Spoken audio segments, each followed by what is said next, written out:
ফলের দোকান, বড় ফলের দোকান কোথায়? সবই স্যার এই গাড়ি এরকমই। আচ্ছা, আমি কয়েকজনকে বলে যাচ্ছি আর আপনারা বসে এগুলো ঠিক করবেন, ঠিক আছে? আর এই যে এটা কথা বললাম, এটা 260 টাকা। এটা প্রাইসটা এই মূল্য তালিকা তুলবেন তো, ভোট করতে হবে। এটা বোর্ড করতে হয়, মোছা এটা যায় কি যে- লিখতেছে? এটা মুছা যাবে, সমস্যা নেই, এটা মুছা যাবে। এটা যে কালি স্যার মুছা যাবে। মশা রাখবেন, আচ্ছা, ঠিক আছে? ওটা নামান, নিচে নামান। এই খেজুরের দাম বলেন তো কোনটা কত? খেজুর মানে কোনটা? এটা প্রত্যেকটা ফল কেনা মশা রাখবেন। কিন্তু বাউসার আছে, তাহলে দুই একটা। আর এই ঠোঙ্গা, ভারী ঠোঙ্গা ব্যবহার করা যাবে।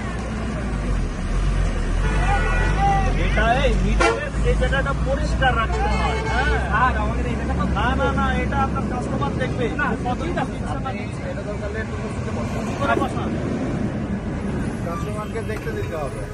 তা আপনার এটার ওজন 47 গ্রাম। এর দাম কত? স্যার আমি এটা ওজন সব বাদেও দিয়ে দিচ্ছি, আগে মাইকে এটা শোনাই দিচ্ছি। যেটা বলছি সেটা বলেন। আঙুর হচ্ছে 380 টাকা কেজি। 380 টাকা কেজি। তার মানে 38 টাকা 100 গ্রামের দাম। হ্যাঁ, তাহলে 50 গ্রামের দাম আছে 19 টাকা। 19। এখন আপনাকে, আপনি যদি কাউকে এই ঠোঙ্গার মধ্যে মেপে দেন, না, ঢোকার মধ্যে মেপে দিচ্ছি না। সে কিন্তু লস খাবে।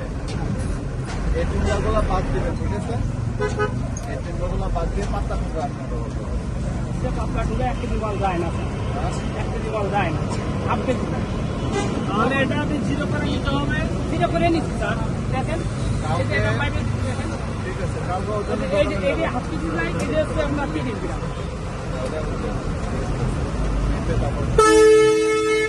বুঝতে পারছেন? দরকার নেই স্যার, মেপে আর পরে ঠুঙ্গা দেবো, আর ঠুঙ্গা না দিলে পলিথিন। কাউকে ওজনে ঠকানো যাবে না। ওজনে ঠকানো যাবে না এবং এই ওজনটা দেখতে দিতে হবে। মূল্য তালিকা দিবেন, ভাউচার রাখবেন। আর অতিরিক্ত লাভ করা যাবে না।